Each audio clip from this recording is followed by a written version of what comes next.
presentarlo a mi compañero de total, el profesor Fernández.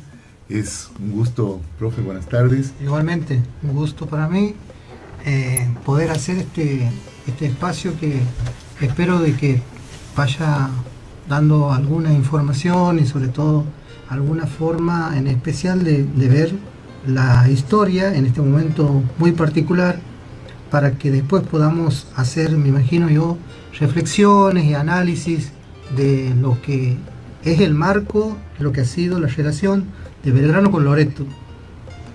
Buenas tardes, Jota, y la audiencia que nos está escuchando y nos está viendo. Bueno, esto dice que no hay que contarlo, pero hemos tenido muchos problemas técnicos, pero también queremos agradecer mucho a la gente del ministerio que ha estado trabajando hasta recién para tratar de que nos conectemos a través del canal del ministerio, cosa que no ha sido posible. Hay realmente problemas técnicos insalvables en cuanto a la transmisión de datos, y esto nos lleva a que le pidamos disculpas a todas las personas que nos han estado esperando a través de la página del ministerio, a través del canal del ministerio, y que bueno, seguramente vamos a ver si podemos hacer de que este video, porque también se está grabando esta transmisión, puede estar en algún momento disponible a través del canal del Ministerio de Educación de la provincia. Bueno, una tarde muy especial para nosotros. Teníamos mucha ilusión con este encuentro con ustedes y poder hablar justamente de un tema que nos interesa a todos los santiagueños y en especial a los loretanos, la santiagueñidad de Manuel Belgrano. Algo que lo tenemos que hacer en un marco muy especial, justo cuando la provincia está cumpliendo su bicentenario de su gesta más importante y genera de alguna manera algunos posicionamientos, se podría decir, contradictorios, ¿no? Mientras nosotros festejamos nuestra autonomía, también festejamos a Manuel Belgrano, que es, se podría decir, un centralista, o al menos alguien que pensaba con un gobierno mucho menos federal de lo que los santiagueños deseábamos. Bueno, sí, el entramado de la historia hace que se tejan esta situación de a veces contrastes y a veces complementamientos entre algunos hechos, algunos personajes y algunos procesos que tengan puntos en común, y en realidad toda la historia tiene puntos en común porque se trata de la historia de la humanidad. En este caso es nuestra historia, la historia de nuestra patria, y de nuestra patria hablando de Argentina y nuestra patria chica hablando de Santiago del Estero. Los protagonistas en los procesos,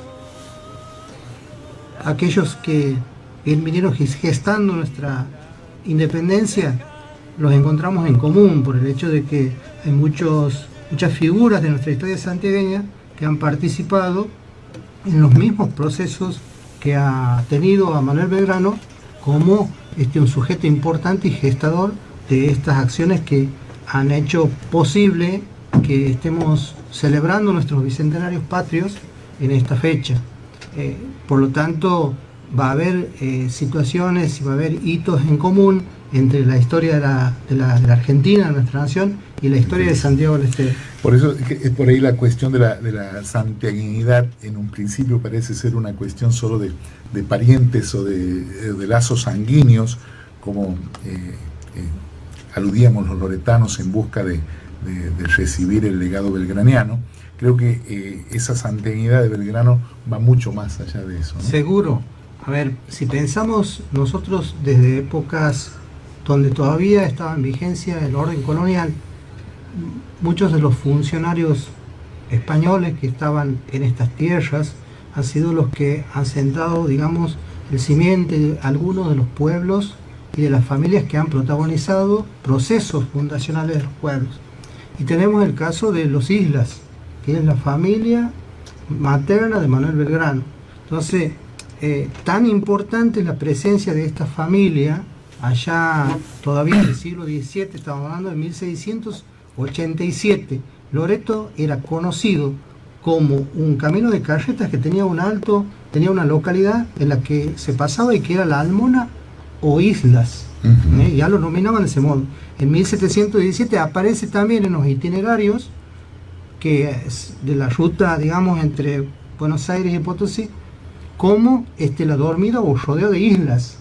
O sea, digamos, hay un carácter muy fuerte en el origen, en la identidad de esta tierra, con la familia materna de Manuel Belgrano. Especialmente el Loreto, porque en base de esa pequeña población empezaría también uno de los génesis importantes de nuestra ciudad, que tiene uno de sus nortes o uno de sus orígenes en la Villa Loreto, que es donde se va a transformar, digamos, el paraje de Isla, y también, como siempre considero, que otra de las líneas de la fundación de nuestro pueblo es el ferrocarril, por donde han llegado otros de nuestros abuelos, ¿no? Bien, a ver, si nosotros pensamos primero en la identidad de Loreto y en el mismo nombre de nuestro pueblo, está la presencia de la Virgen, Nuestra Señora de Loreto. Sabemos que algunos historiadores, o más que nada gente que ha trabajado en la reparación de la imagen, ha dado cuenta de que se trata de una talla jesuítica, donde han intervenido seguramente la presencia de aquellos procesos evangelizadores de los jesuitas, siendo como destinatarios los nativos. Y así viene también que la Lula Paya sea nombrada como la depositaria de la Virgen en un primer momento. También ahí aparece la familia de Catalina Bravo de Zamora como la que primero levanta una capilla para la veneración de la imagen. Entonces, dona la tierra y... En la estancia de la familia Bravo de Zamora estaba la primera capilla o el primer lugar donde estaba destinado a la veneración de la Virgen. Resulta que en 1732 se produce un sismo y se cae esta precaria capilla. Va a ser José Baltasar de Islas, el cura y vicario de Tuama, que él era el hermano, la tatarabuela que va a ser de Manuel Belgrano. José Baltasar de Islas dona 300 varas de tierra, dona el trabajo y la atención de uno de los nativos que estaba a su cargo, que era Ignacio de Islas, y también le dona tierras a familiares de Fulgencia y Gregoria Coronel para que cuiden, cuando ya se construye la capilla, para que cuiden el templo. Entonces, en torno a la capilla, que ha sido construida con los recursos y con los aportes de este hermano de la tatarabuela de Belgrano, ahí nace la Villa Loreto. Tal cual. Ese es el génesis de la Villa de Loreto, ¿sí? Un pueblo importante después en la historia de Santiago del Estero. Yo siempre digo que tiene una importancia tan grande Loreto en Santiago del Estero, y siempre lo digo medio en broma en cada reunión que estoy en Santiago, todos los que están aquí tienen un pariente loretano, y considero que es algo muy importante. Esta capilla que hace construir Baltasar Isla, la voltea un temblor. Sí. Y después va a haber 3 más que se van a construir y van a ir sufriendo distintos tipos de deterioros y por distintas causas, pero sí, seguramente por ahí debe estar pasando la imagen de la capilla que ha sido construida por Ibarra, sí, y que es la última que se destruye con la inundación, ¿no? Sí, seguro. Nosotros pensemos en que Loreto era un pueblo que tenía presencia en las decisiones y en la órbita del gobierno aquí a nivel de lo que hoy es nuestra provincia. En aquel entonces no lo era. Santiago tenía un teniente de gobernador que estaba bajo la órbita de Tucumán, ¿verdad? Pero igualmente Loreto tenía su representación en el cabildo de santiagueño. Entonces, y tenía la presencia de figuras tan importantes como es el que ha gestionado y el que ha hecho posible la construcción de los templos que vos hacías mención, de don Pedro Francisco de Uriarte. Tal cual. Una figura que ya vamos a ver que no es ajena tampoco a Belgrano. Todo por el contrario, hay una relación que se va gestando porque los unen distintos hitos en la historia. No nos olvidemos que Uriarte ha sido electo para representar a Santiago del Estero en la Junta Grande.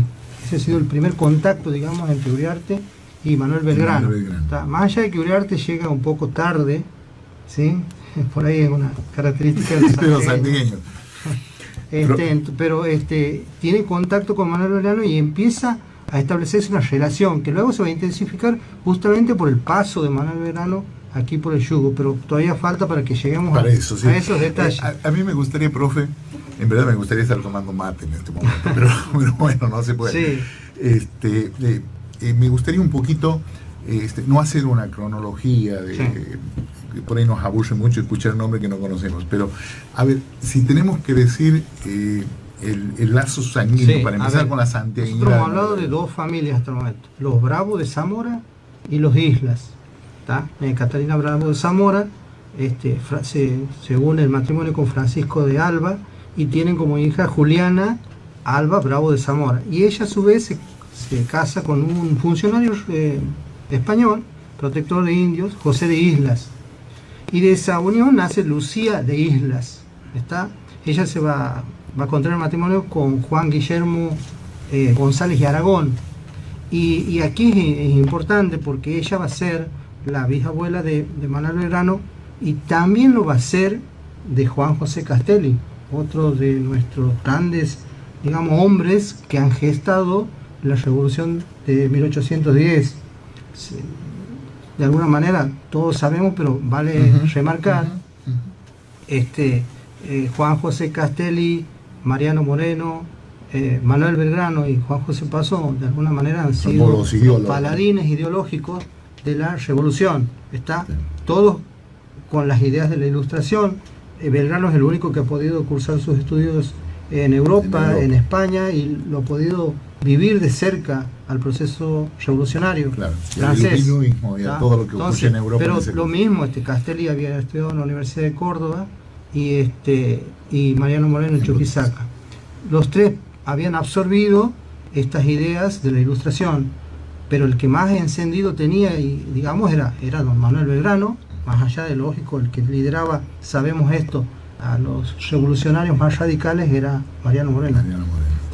Lo importante aquí es que por ahí vamos a estar yendo y viniendo en el tiempo, y estábamos detenidos en la familia materna de Manuel Belgrano, en doña Lucía de Islas, que se había casado con don Juan Guillermo González y Aragón. Ellos van a ser los papás de Juan Manuel González Islas. ¿Quién es Juan Manuel González Islas?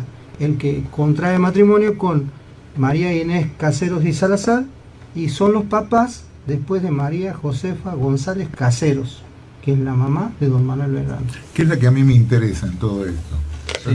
Digo, es la que a mí me interesa, parece ser una novela de esta de la tarde, pero me interesa mucho la imagen de esa mujer, porque, a ver, si nosotros nos imaginamos o pensamos cómo eran las familias en esa época, vemos que son familias muy matriarcales, por más que en esa época el machismo seguramente debe haber estado en su esplendor.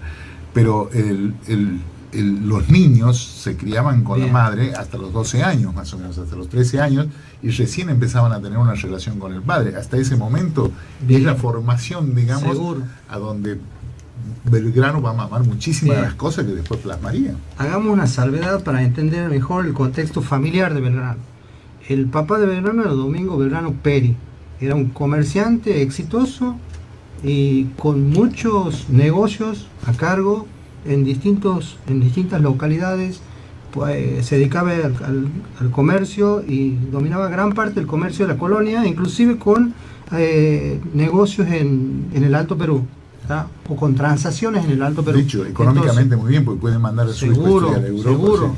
Es el único de los revolucionarios, como he estado nombrando, que se ha formado en Europa. ¿Sí? Muy pocos podían hacerlo, muy pocos. A los 16 años ya estaba ingresando en Salamanca, él, y una de las universidades más prestigiosas en ese momento, y también era muy oneroso su presencia allá. Entonces imagínense, eso es representativo de las posibilidades económicas que tenía.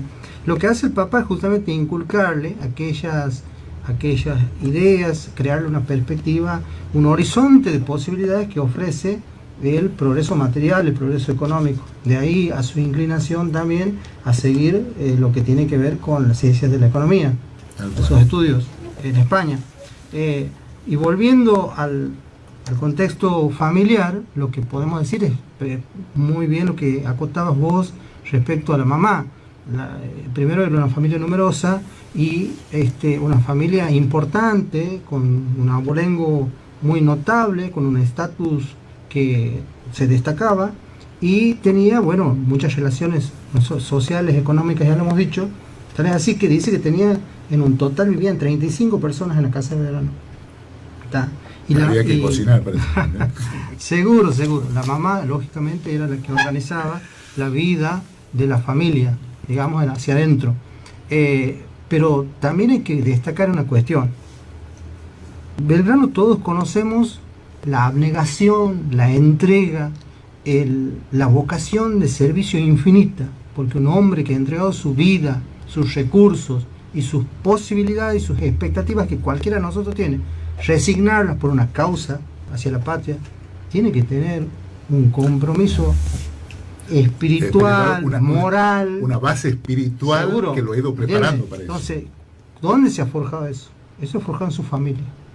Es lo que siempre primero un hombre, digamos, una familia que ha inculcado la fe sobre todo, y la fe en el sentido de la necesidad de fortalecer el espíritu, el alma y abrir, ¿no es cierto?, un corazón así muy cristiano, muy creyente, que buscaba poner en práctica lo que por ahí para uno pasa a ser nada más que el dogma de la iglesia. Tal cual. Y aparte, en toda su carrera, en toda su trayectoria, Belgrano va marcando con su fe mucho de sus acciones, ¿no? Seguro, y vamos a ver cómo a San Martín, una de las cartas que le escribe a San Martín el 6 de abril aquí de Santiago del Estero, le dice cuál tiene que ser la forma en buscar la religiosidad de los soldados como una forma de cohesionar y crear una espiritualidad que responda a la causa en común.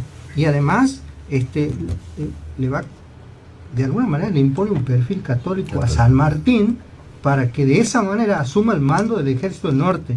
¿Te imaginas vos la fuerte que era la religión de Manuel Belgrano? ¿Dónde lo va a heredar? ¿Dónde lo va a mamar él a esta cuestión? ¿Dónde lo va a asimilar? En su seno familiar. Juan Manuel González Islas, loretano, no nos olvidemos, es el abuelo que, estando presente allá en Buenos Aires, ocurre en 1792 una epidemia. Doy un ejemplo, una epidemia similar a esta, con un número importante de defunciones.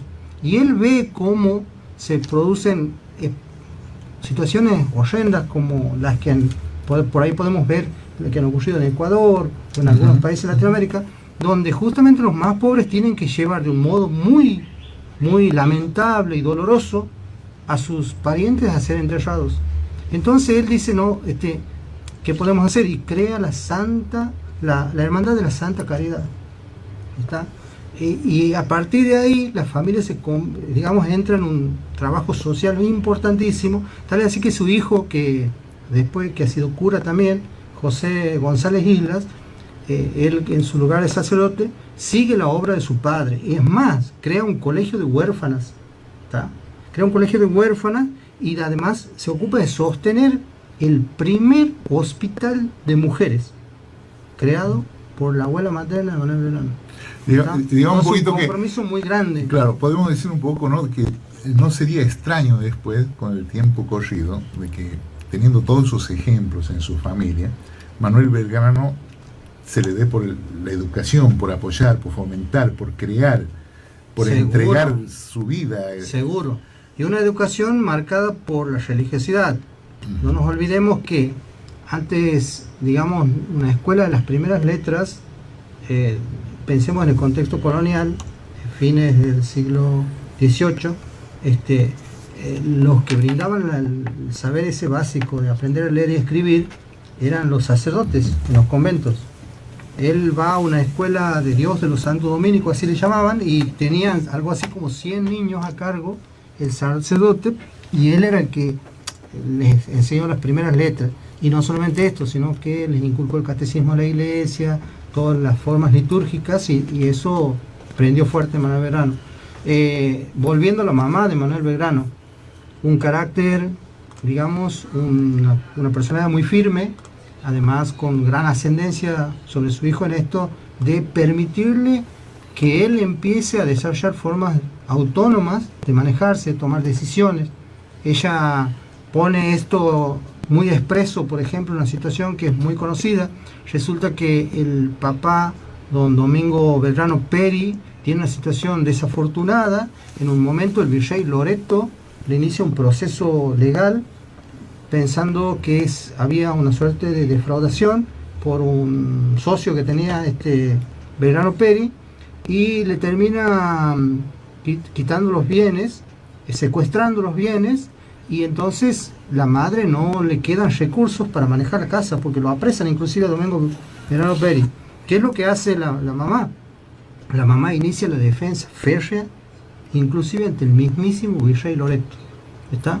Y logra, ella más el proceso que estaba, lógicamente con la colaboración de los abogados, logra superar esta cuestión, la absolución de Domingo Peri, y también la devolución de todos los bienes.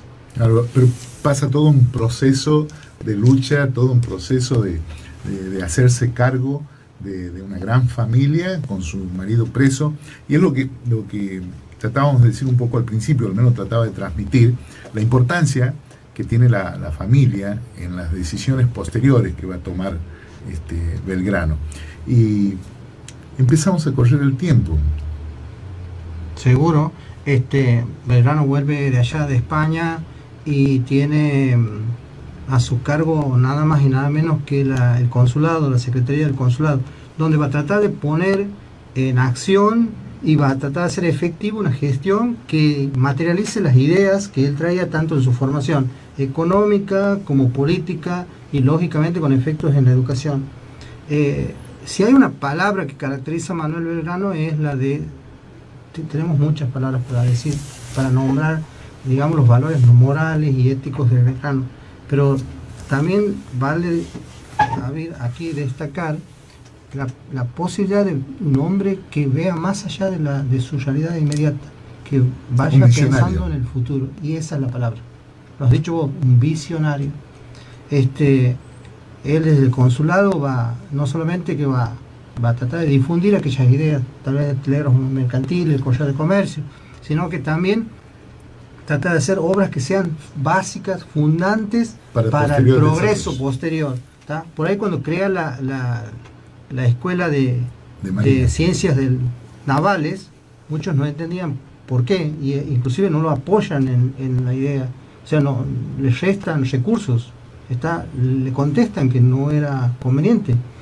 ¿Cómo van a ser convenientes si justamente Buenos Aires y la Argentina después se constituye en un punto de exportador, ¿sí? Donde si no hay exportación sabemos que no hay ingreso de recursos, y Buenos Aires cobra poder y cobra relevancia por su puerto, ¿tá? Entonces eran planes de Belgrano con la construcción de un puerto más moderno, de una flota naval que ayude a poder comercializar los productos, de tener una flota propia, ¿entiendes?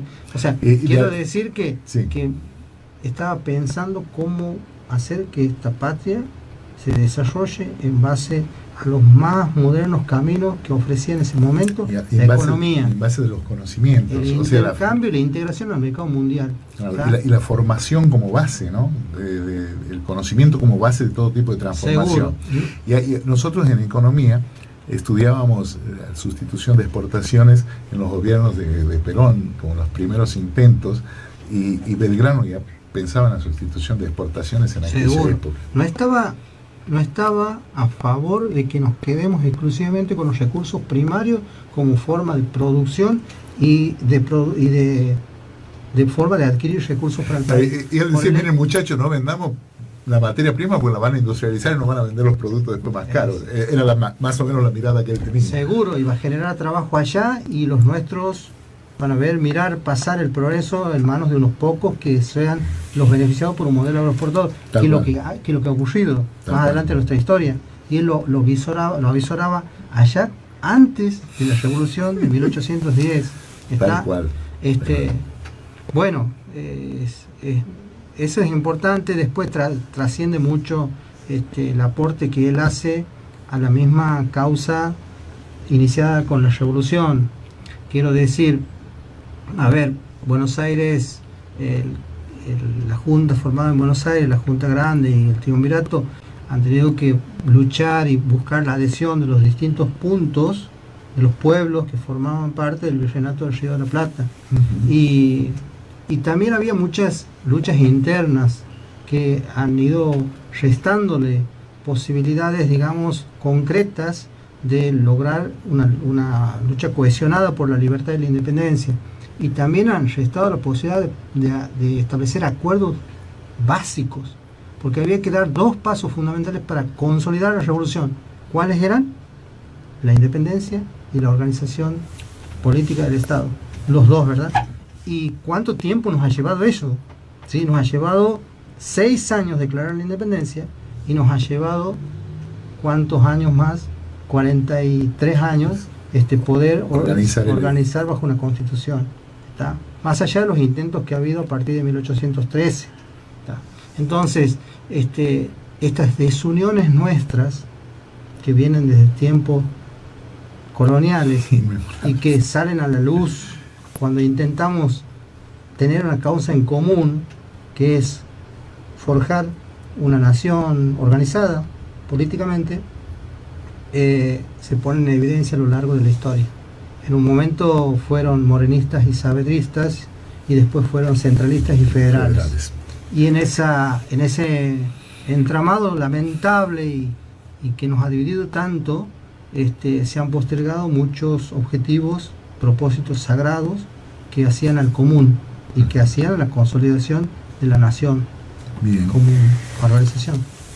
Si seguimos con la santiaguinidad de Manuel Belgrano, y decíamos en un principio de que no era solamente una cuestión de linaje sanguíneo lo que unía a Manuel Belgrano con Santiago del Estero, sino también en su paso con el ejército del norte se va a encontrar con santiagueños dispuestos a acompañarlo, ¿no?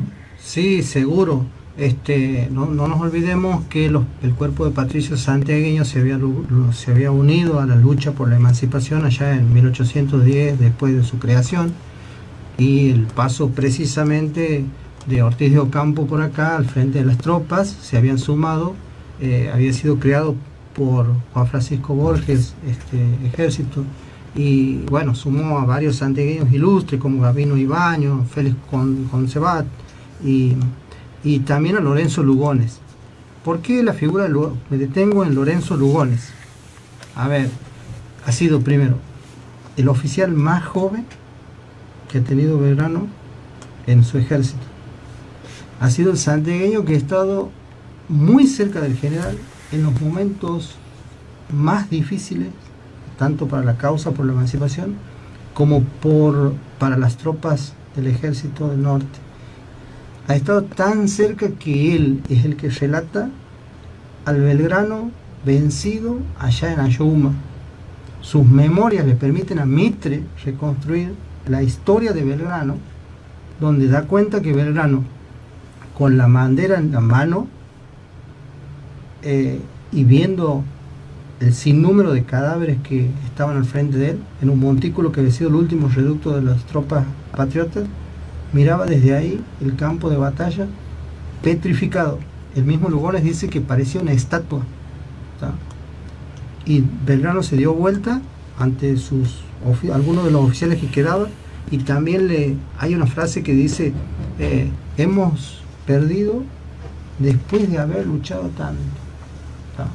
Esa frase la recoge Lorenzo Lugones y cuenta que baja Belgrano y empieza su retirada, y Belgrano venía caminando entre ellos sin la escolta que comúnmente que generalmente lo acompañaba.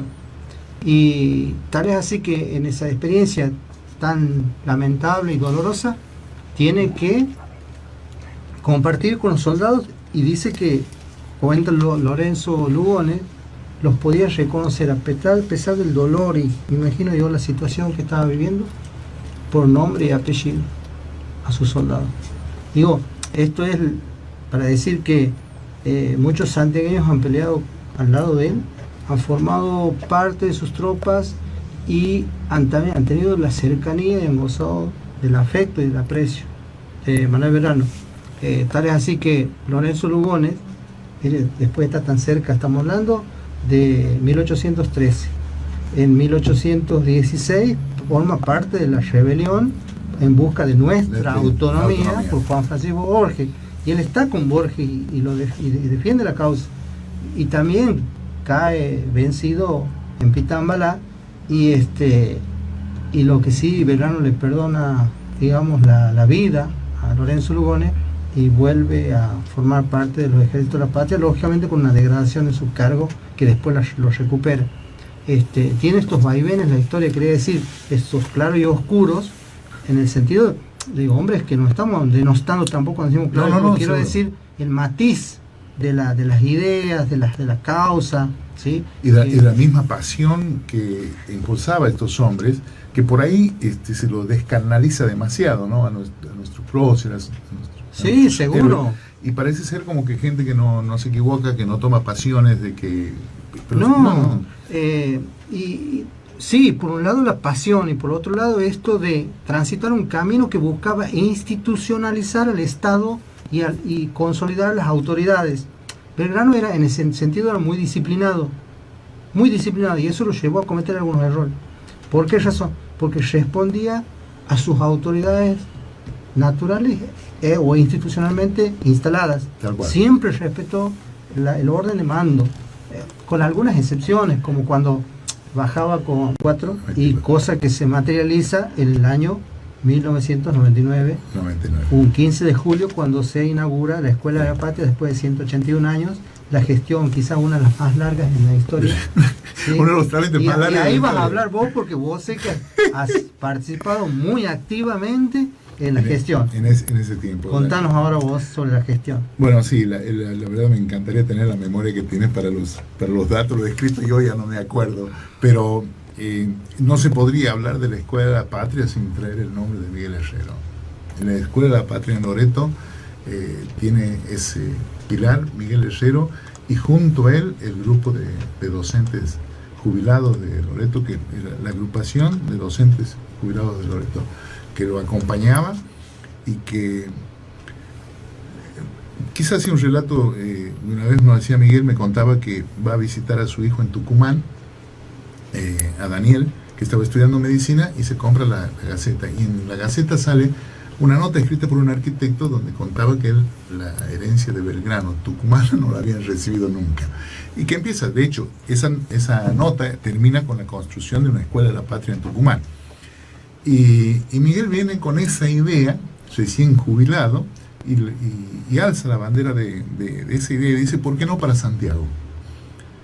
Y comienza una tarea de concientización en el grupo de docentes jubilados loretanos, el cual él presidía en ese momento, y no sé si por ahí el que nos está trabajando con las cámaras nos puede mostrar la foto, ya con el trámite concluido. Miguel Herrero junto a las docentes jubiladas, acompañadas por el empresario que iba a construir la Escuela de la Patria en Loreto, en el lugar donde hoy está la escuela. Miguel está mostrando, el empresario muestra el plano, y en ese día empezaba la construcción. Si no me equivoco, en el 14 de febrero de 1999, ese día de fecha de construcción. Y se iba a terminar inaugurando, no recuerdo, pero era en julio o en junio de ese mismo año la escuela. Recién ha dicho la fecha de inauguración usted. Sí, 15 de julio de 1999. Exactamente. Pero a todo esto ha pasado muchísimas cosas. Por ejemplo, algunas rarezas, ¿no? Muchas, cuando sale la idea de Susana de Cibe, dice que había que dar la escuela a Santiago, muchas localidades, muchas comunidades, inclusive Banda y Capital, reclamaban esta escuela como propia, y todos habían presentado cosas muy similares, que era la cantidad de alumnos que necesitaban una escuela, que era la gran población de inscripción que todas tenían. Y Miguel Herrero es a donde yo le encuentro la brillanteza a él. Y me dice, todos vamos a poner lo mismo, nosotros también tenemos algo nuevo, nosotros tenemos que buscar algo diferente. Y dice, ¿y qué tiene un santiagueño? Dice, con Belgrano que no tiene nada. Aunque yo, no sé. Me dice, ¿cómo no? Me dice, los Islas son parientes de Belgrano y son de aquí, de Loreto, la consanguinidad.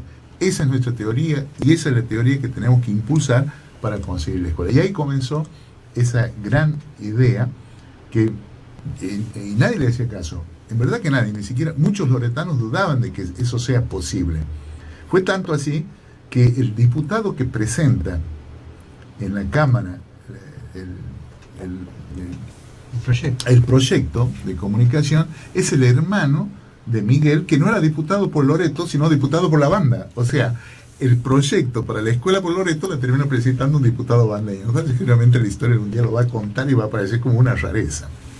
Y ahí comienza toda una historia, y que no va a ser la única tardanza, esos 181 años que demora, porque después la escuela se va a inaugurar en el 99 se había inaugurado nada más que el edificio. El edificio. Sin la institución adentro. Sin la institución. Entonces, ese día lo inaugura el doctor Juárez. Por ahí vamos a tener la foto del doctor Juárez cortando la cinta. Y como ve, esas fotos las he tomado yo. Sí, estaba muy cerquita del doctor Juárez. Voy a contar unas anécdotas que son realmente espectaculares. Pero van a pasar mucho tiempo, porque después se va a hacer anexo. Eso también saben muchos ustedes. Se va a hacer anexo de la 1099 un tiempo. Y va a recorrer un tiempito más. Recién en el 2004 va a ser inaugurada o va a empezar a funcionar como Escuela de la Patria. ¿Es así? Así es. Si le suena algo, dígame. No, por favor. Mi memoria la razón por la que primero me ha interesado mucho la historia de Manuel Belgrano es porque he tenido el privilegio, digamos, de ser el primer director de la Escuela de la Patria, la donación de Manuel Belgrano. Mire usted. Entonces, no solamente es un honor, sino también es un compromiso. De ahí a que la institución, y esto pensemos toda la comunidad educativa de Loreto, se había sumado a resaltar cada vez que había oportunidad la imagen, la acción, la fecundidad de la presencia o la relación de Belgrano con Loreto, ¿tá? Entonces, esto es lo que me lleva a mí a pensar en estos espacios también y tener a algunos que me escuchan y que se han sumado, porque también tienen alguna vivencia como la que estás contando, claro, que te lleva a relacionarte con un hecho que es tan importante, con un fenómeno, digamos, que es nuestra relación con Belgrano y Loreto. Sin duda, esa santiaguinidad de Belgrano que a nosotros los loretanos nos ha permitido, tiempo corrido, contar con un edificio escolar, ¿no? ¿Para contar la anécdota? Sí, nada, no, resulta que, claro, veníamos tomando las fotos muy cerquita y Miguel, que era un tipo apasionado, venía contándole con muchos detalles al doctor Juárez, que era el gobernador entonces, de la escuela. Y le decía, porque el general Manuel Belgrano quería que en el frontispicio de la escuela estén los reglamentos. Y el doctor Juárez lo miraba, Belgrano quería, sí, y luego seguía contando con mucho énfasis la postura de Belgrano, y porque el sueño del general, dice, ha sido de que nosotros hoy tengamos una escuela, dice. Y Carlos Juárez le dice, bueno, la escuela va a tener si yo quiero, le dice, si no, lo va a nombrar un maestro para acá. Y en verdad, no le nombró nunca un maestro, y han pasado muchos años. Claro, la institución Escuela de la Patria ha sido creada durante la intervención federal. En el 2004, claro. Sí, o sea, a ver, con J contamos o no contamos esta anécdota en los entretelones. Y la cuestión es esta: cómo se postergan cuestiones que hacen al bienestar y al beneficio del común, de todos, a veces por cuestiones que hacen a intereses partidarios, sectoriales, o a perspectivas verticalistas como esta que acaba de contar vos, posicionamientos muy verticales. ¿Tá? Pero nuestra historia está teñida de estas cuestiones, ¿no? Que postergan los grandes propósitos de la patria. ¿Está? Tal cual. ¿Por qué la grieta hoy actualmente? Porque nos buscamos la grieta de una manera o de otra. Tal cual. Nos impiden encontrar el camino que nos lleve a superar tantos problemas que tenemos. Sin duda. Vivimos el último, las distintas gestiones pasan y están para trabajar y gobernar sobre la emergencia, sobre los problemas del momento, pero no podemos sentar las bases y superar nuestros grandes y estructurales problemas que van a ser los que van a permitir el desarrollo en el futuro. Sin duda. Es muy difícil que se pongan de acuerdo, sea cuál sea el partido, la situación o la fracción que le toque en ese momento gobernar. Sí, yo siempre digo esto, ¿no? En cuanto reflexiono Belgrano, digo, cómo él pensaba que la estructura básica es la educación, es la formación como base para cualquier tipo de crecimiento, ¿no? Para cualquier tipo de desarrollo. Y yo decía esto, si eso pensaba Belgrano, y hay una foto que lamentablemente no la he podido encontrar, que es la Escuela de la Patria, antes del 2004, y tenía 1,5 metros de vida y estaba toda abandonada. Digo, a ver, muchas veces cuando las estructuras nacen para ser buenas estructuras, que uno las piensa como buenas estructuras, pero lamentablemente después por cuestiones que pasado el tiempo hasta son graciosas, pasado el tiempo son graciosas. ¿Vos te imaginas lo que hubiera pensado Belgrano si hubiera visto la foto? Entonces, ¿por qué razón te digo esto? Ya hemos hablado de la importancia vital para la patria que tenía que en este proceso de formar escuelas que brinden alguna posibilidad de educación. Belgrano valoraba inmensamente la educación, ¿sí? Y valoraba la figura del docente. En el reglamento de creación de las escuelas de Belgrano son 22 los artículos, y ahí, por ejemplo, el artículo 3 va a decir el modo en que debía ser electo el docente, cómo debían elegir al docente, ¿tá? Por concurso de oposición, y a él tenían que comunicar el resultado y las pruebas de ese concurso, ¿tá? Pero ahí no termina todo. En el artículo 8, y esto está bueno que lo escuchen bien nuestros estudiantes del profesorado, para que sepan el valor que le adjudicaba al docente, al maestro Belgrano, porque era necesario en el proceso fundacional que estaba la patria y sus posibilidades de progreso. El maestro tenía un lugar preferencial en el cabildo de la ciudad, bajo el título de padre de la patria, escrito por Manuel Belgrano. El docente de las escuelas que él había donado iba a tener y a ostentar ese rótulo, padre de la patria. Miren nuestros colegas docentes de primaria, yo he sido docente de primaria, y a veces uno ve y observa que el rol del docente no es valorado, ¿tá? Entonces, miren el desafío de alguna manera que tenemos nosotros, entre todos los docentes también, de buscar justamente la valoración o recuperar la altísima estima que tenía en un momento el perfil y la función del docente, ¿tá? Y en el reglamento hay muchos otros artículos que va a detallar cuál es el perfil, ¿no? Inclusive la forma que se iba a enseñar daba partes de la pedagogía y la didáctica que debía utilizarse. También esto les cuento porque nosotros tenemos profes del IFD número 5 muy comprometidos con la formación primaria. Entonces, destaco esto, para que vean lo visionario que era Belgrano. La enseñanza de las primeras letras ha pasado mucho tiempo por la palabra generadora, ¿sí? Que era la mínima unidad de sentido, ¿tá? Y ahora hay una perspectiva distinta desde la alfabetización inicial. Escucha esto, Belgrano ya pensaba que había que enseñar las primeras letras a partir de textos, cosa que recién ahora, digamos, los últimos tiempos, desde la psicogénesis para acá, el método global también trabaja en ese sentido, pero no estamos hablando de centurias, sino estamos de siglos, perdón, estamos hablando de tiempos presentes, ¿tá? Recién ahora se imponen formas que él ya avisoraba como la manera correcta. ¿Por qué?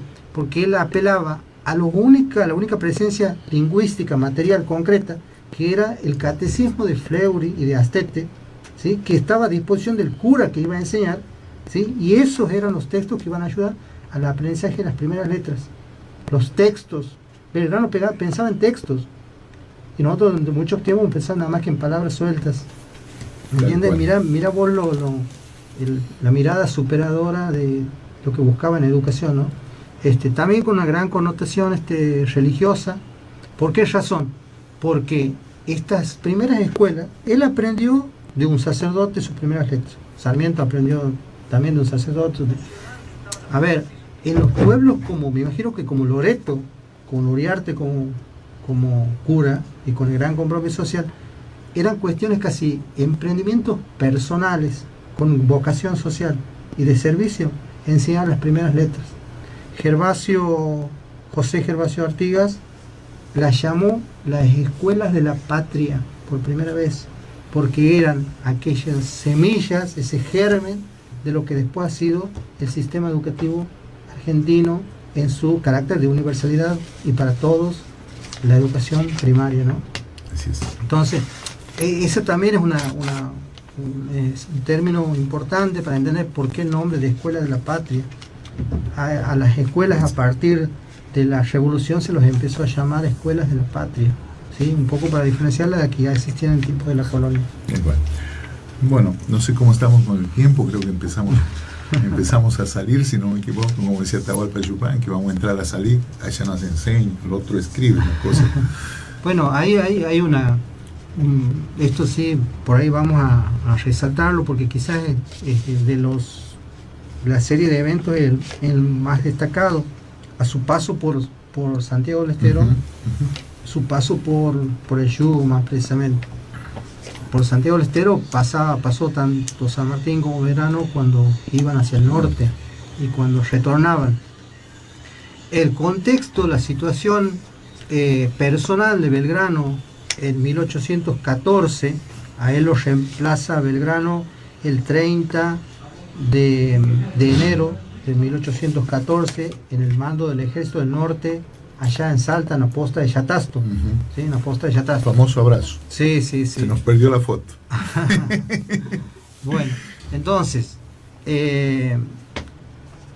lógicamente, lo dice el mismo San Martín, lo dice las Memorias de Paz, lo dice Mitre, ha sido un error de parte de las autoridades directoriales tomar esa medida, porque no se trataba solo de que San Martín era el hombre más preparado en las armas, ¿sí? Para llevar al frente la lucha. Pensemos que San Martín estaba en su bautismo de armas allá en España, cuando Belgrano estaba ingresando a la Universidad de Salamanca, ¿no? Mira, para que avisarles el perfil de uno y de otro, ¿está? La cuestión es que allá en 1814 la situación de Belgrano era muy apremiante, por muchas razones, ¿no? Algunas que tienen que ver con a nivel personal y otras públicas. Y las razones han sido las siguientes. Él era una persona muy enferma, tenía hidropesía, eso le llenaba de líquido algunos músculos, algunos órganos, algunas cavidades del cuerpo. Terciana era otra de los padecimientos que le provocaban fiebre, y él aún así en esa situación enfrentó con batallas, luchas como la de Vilcapugio y Ayohuma, por ejemplo, y era un hombre muy preocupado, porque te imaginas el compromiso que tenía con la causa. No era una cuestión nada más que de cargos, estar al frente del Ejército del Norte, sino era su vida, la causa de la independencia. Entonces, esas imágenes como la que te contaba hace un momento, el campo de batalla sembrado de cuerpos, cadáveres de hombres que vestían nuestro uniforme, ¿sí? Era una situación mortificante. Y además había situaciones personales también. Él había tenido un romance con María Josefa Esculla, el mismo nombre de la mamá tenía, y ella lo había acompañado a él desde el éxodo jujeño hacia Tucumán. Había venido junto a él y lo ha acompañado inclusive en la misma batalla de Tucumán. Y había tenido un hijo en 1813, ¿sí? Pedro Pablo, que lo va a recoger la familia de Rosas, porque Encarnación era hermana de María Josefa, lo recoge, entonces toma el apellido de Rosas y Belgrano, ¿tá? y entonces estaba abandonando hasta a esa mujer y a ese hijo, ¿no? Y otras muchas razones. Era sometido a un tribunal de guerra para juzgar las acciones y las decisiones que él había tomado, y que habían llevado a las armas a perder en Vilcapugio de Yuma. Era un auditor el que iba a evaluar su conducta, ¿tá? Él no es que le pesaba el juicio, él quería el juicio para aclarar su actuación, ¿tá? Él no estaba en contra del juicio, pero sí era una cuestión que estaba pendiente, y él le pide para reponer su salud, porque necesitaba justamente de ambientes secos y además para apaciguar su alma, necesitaba el sosiego de un lugar que le permita gozar de la tranquilidad, la paz, lejos de los avatares de sus últimos meses, ¿tá? Y le pide a las autoridades que por favor lo dejen estar entre un punto entre Tucumán y Córdoba, ¿sí? En Tucumán o en Córdoba, y se queda en Santiago unos días para que pueda continuar, porque le responde el gobierno de que tenía que estar entre Córdoba y Cuyo. Entonces no podía llegar a Córdoba, ¿no?, con esas condiciones, y pasa por Santiago, ¿sí? Pasa por un 6 de abril de 1814, está en Santiago, y resulta que hay una situación por ahí que algunos lo pintan como graciosa, pero ha sido muy desmoralizante para él. Estaba Manuel Dorrego en Santiago del Estero, ¿tá? Y ahora, ¿por qué te digo esto? Resulta que allá, cuando todavía estaba San Martín y Belgrano en Salta, y estaban haciendo algunas acciones conjuntas, Belgrano ya le había entregado el manto, pero estaba bajo la subordinación de Belgrano. De San Martín. De San Martín, perdón, Belgrano subordinado a San Martín. Y San Martín le seguía dando el protagonismo que merecía y que además era importante para la tropa, porque era su jefe natural, ¿entiendes? Entonces un día unifican la voz de mando, ¿sí? Una tarde unifican la voz de mando, y primero saluda a San Martín con esa voz viril, ¿sí?, y bien con el tono militar correcto, y Belgrano tenía, dicen los historiadores, una voz aflautada, ¿tá?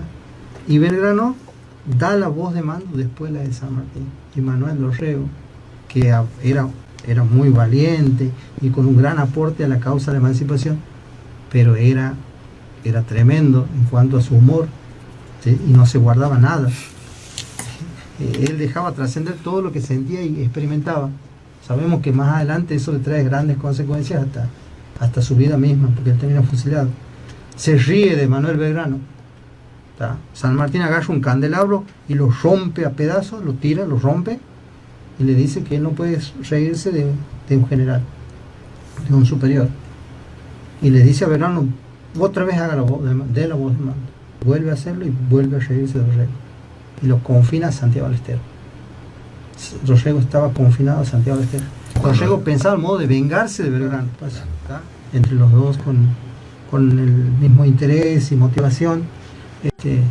Aquí al amigo Walter Moreno, que nos ha brindado este espacio, la tecnología y todas las posibilidades para que esto sea factible, a la institución que nos ha dado lugar, ha tenido la diligencia del trámite para habilitar este espacio, y lógicamente a nuestras familias, ¿sí?, que le quitamos el tiempo que han soportado todo este tiempo, lugar a este tipo de actividades.